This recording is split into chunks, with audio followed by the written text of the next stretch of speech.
Abusuan like video share mo before na ono nso enye bi enhwe.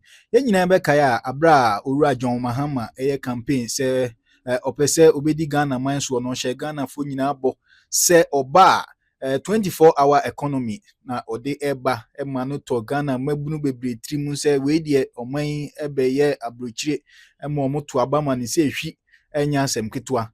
Na fast forward now the president of Ghana 24-hour economy no just say aye bibia ho unhu ni ti unhu ni kon unhu de eko say eneyi minority no krampo ebo mo so a na omo epe baabi afa na nanu ada na briefing bi ekoso omrahye bedwam a chese enya asem ketu akra honorable Alexander Afenyo Markins mighty minority leaders original said there be NDC for muntimi entumfutro emfangu Ghana fo ani sa na momfa mo hu ni ene oni omo omrahye bedwam enya asem ketu akra pa ni behwe nsem ekoso no enya asem ketu akra chese omo hu edwadwa omo nei omo nyina adwane de akwa kwohye 24-hour market no kra no some areas bi ho a market no kra no unhu de omo de eba be na nsem no de ha na dosu yie papa mepese e begibre na yakotie de honorable Alexander Afenyo Markins so e de atudwa afa sansem no ho na yache yadwen. Mr. Speaker, it is my submission that stability is not transformation, and the committee's own report proves that. Speaker, the report seeks to celebrate disinflation to about 3.3%. If you look at paragraph 6.1.2. But Mr. Speaker, disinflation means prices are rising more slowly. It does not mean prices have come down. If you ask a market woman in my constituency, a Futu, or a trotro driver in Teshi, whether their cost of living has fallen, they will tell you, Mr. Speaker, the stability in the spreadsheet is not a relief in their pocket and in their kitchen.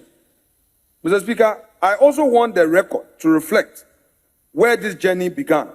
Inflation was already on a steep downward path before this government took office. The trajectory was set. The governor himself, per the report, inherited a stabilizing framework, including the domestic gold purchase program that this report says grew our gold from 8.7 tons in 2021 to over 40 tons. The question is, who started the program in 2021? And let those who inherited the harvest not claim that they planted the tree. In fact, Mr. Speaker, they must give to Baumia what belongs to Baumia. Mr. Speaker, the report also talks about the 24-hour economy, and it demolishes the policy if you read carefully paragraph 6.5. Mr. Speaker, if you read paragraph 6.5.1 of the committee's own report, agriculture receives only about 5% of the total bank lending. If you read 6.5.2, the committee itself warns that low financing to agriculture and manufacturing could undermine efforts to promote job creation and industrial growth. So I ask a simple question. Which factories and with what credit will run the three shifts of this so-called 24-hour economy? A 24-hour economy is a production economy. But the government's own committee tells us the productive sectors are starved of finance while credit flows to services and to the state. Mr. Speaker, if you proceed to paragraph 7.2, that also concedes that high lending rate persists. I hope the finance minister will read this report. Mr. Speaker, no entrepreneur borrows at these rates to open a night shift. The tight monetary stance that delivered this inflation, the majority is celebrating, is a very policy squeezing the private sector they claim will deliver 24-hour economy. They are applauding the brake pedal while promising acceleration. Mr. Speaker, the 24-hour economy will not be delivered by government bureaucracy.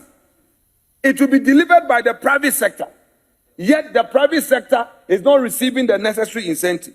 Mr. Speaker, the 24-hour economy, which finances 5% of credits to agriculture, is a 24-hour economy on paper, running 0 shifts.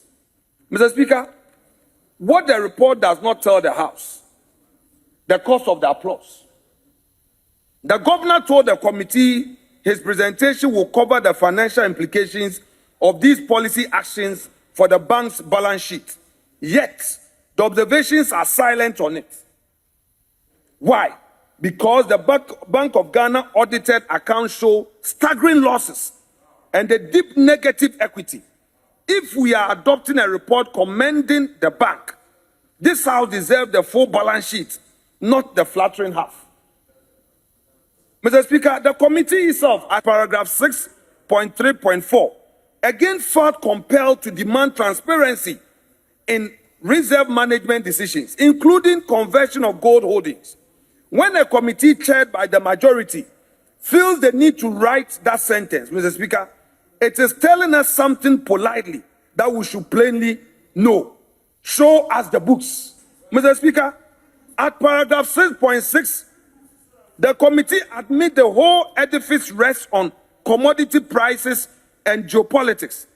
Our stability today is rented from the gold price. Rented stability is not owned prosperity. Mr. Speaker, the report commends the bank in 8 pages and hides the bill in the footnotes. Mr. Speaker, now let me deal with the missing chapter in the report. Power, production, and the ordinary Ghanaian. What is the use of a strong city to a factory that has no power at night? You cannot run 3 shifts in the dark. Again, they cancelled the 1D1F policy. In its place, no policy alternative. No policy alternative. Mr. Speaker, if you say you want to achieve 1 job, 3 shifts, you want to run a 24-hour economy, one of the incentives to drive this is electricity. Since they came into office, they have increased electricity tariffs by almost 30%. What incentive do you have? We propose to them that they should continue the reform we started, but they will not listen. Mr. Speaker, 24-hour economy with high electricity tariffs. How can people afford? Meanwhile, the energy sector levy was also introduced. That if you buy a liter of petrol, you pay 1 cedi. So you have compounded the problems of the private sector and households. Yet you say you want to create a 24-hour economy. Mr. Speaker, that is wrong. Mr. Speaker, a government that says it wants to create 1 job, 3 shifts, they are on record to have embarked on mass dismissal of public sector employees. If you look at even today, Mr. Speaker, our order paper, page 25, motion 40. Motion 40 addresses it. If you are committed to creating jobs, you don't commit to dismissing people. This motion we have here, which is over a year, is aimed at restoring those who lost their jobs. So you are a walking contradiction, very inconsistent. You say you are creating jobs, but you are dismissing people. No, there's no job creation. Mr. Speaker, this government introduced the Feed Ghana initiative. And the Feed Ghana was aimed at introducing poultry that would create jobs. We celebrated them. We said that's a good initiative. But Mr. Speaker, what were the guardrails to ensure that that capital from the state that was invested was returned? The Minister of Agriculture, on record, stated that those who were given the birds, Mr. Speaker, in his own words, they have consumed them. Mr. Speaker, he again said that they sent him videos as evidence. Mr. Speaker, if a government is introducing a policy to create jobs, and the very job that the policy is supposed to create is leading to losses, if you are doing investment, invest.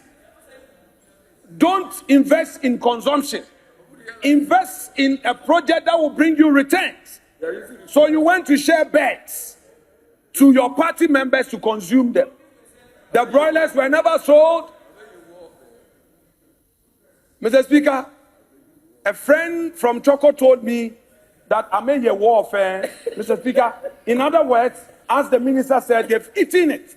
But they were supposed to sell the ones that will lay eggs, to sell their egg and reinvest. Mr. Speaker, now let me ask. Now that they have consumed the birds, what will become of them? What is the accountability in it? You guys are talking about accountability. So your party members who got the birds, that they say they've consumed and are giving evidence to the minister, are you going to send them to Yoko? Because it is state funds, it's also amount to looting, however the amount. Mr. Speaker, let me get to the next point. Mr. Speaker, the gold board, 24-hour economy, means investing in the economy, especially agriculture, so that the economy is stimulated. We depend on locally produced food, less dependency on imports, and grow our economy and stabilize our city. Mr. Speaker, what the government is doing is over-emphasizing on the goal for reserve. And what they are doing, Mr. Speaker, largely, is to encourage Galamsey. It's the reason why the organized labor at May Day publicly stated that Galamsey has increased. Mr. Speaker, as we speak, there is no distinction between regularly mined gold and Galamsey mined gold. They buy everything. And you cannot use one sector alone to the disadvantage of other sectors of the economy. So you cannot achieve 24-hour economy on paper. Mr. Speaker, it is wrong. They lack the understanding of the policy itself. Mr. Speaker, my last important point. Mr. Speaker, as we speak, the finance minister has not introduced a policy that would create an enabling environment for industry, the private sector, to access patients' capital. Mr. Speaker, I have to explain that terminology. I'm an entrepreneur. Patients' capital is that capital that is paid back in the long term, 8, 10, 15 years. Mr. Speaker, they have failed totally to create that enabling environment. Mr. Speaker, when the minority met the AGI, when the minority met the Ghana Employers Association, when the minority met GUTA, they told us that there's policy mismatch. And minority did not do that in secrecy. We got the cameras there to observe proceedings and report on them. Industry players were loud, unequivocal, and bold. They said there is policy mismatch. The policy mismatch is not encouraging that stimulation. It's not helping them to grow the economy. Mr. Speaker, it is only the private sector that can grow economy. By the way, we are aware that you have overburdened the private sector with taxes. VAT. Yes. VAT, Mr. Speaker, you have increased the VAT and even expanded it. You know, you came with the legislation. And the worst of all, you introduced this so-called publican. We are not against AI. But you see, with AI, if you feed it with garbage, you get garbage out. You must implement it properly. Get the right data. Importers are suffering. Importers are suffering. And when importers are suffering and folding up their businesses, how do you create a 24-hour economy? Mr. Speaker, we are not interested in political talk. Settings. We are not talking about the optics, making noise and dancing, Mahama, hey, Mahama, hey. No. You, the majority, can heckle me. But in your heart, you know that no jobs are being created in your constituencies. One of you should rise and challenge me that there's an industry 1.5 years. You have industry growing in your various constituencies. One of you should rise.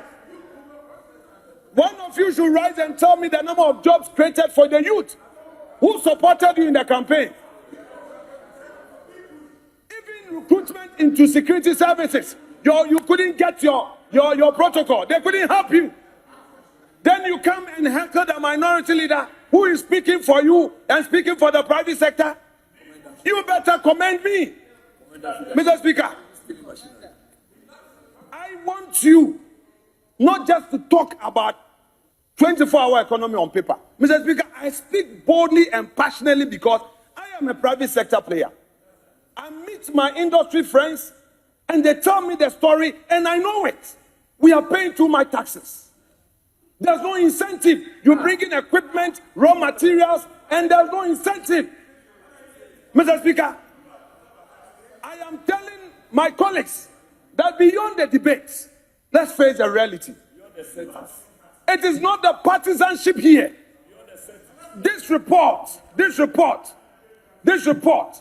does not talk about anything, any supporting pillar by government to create jobs.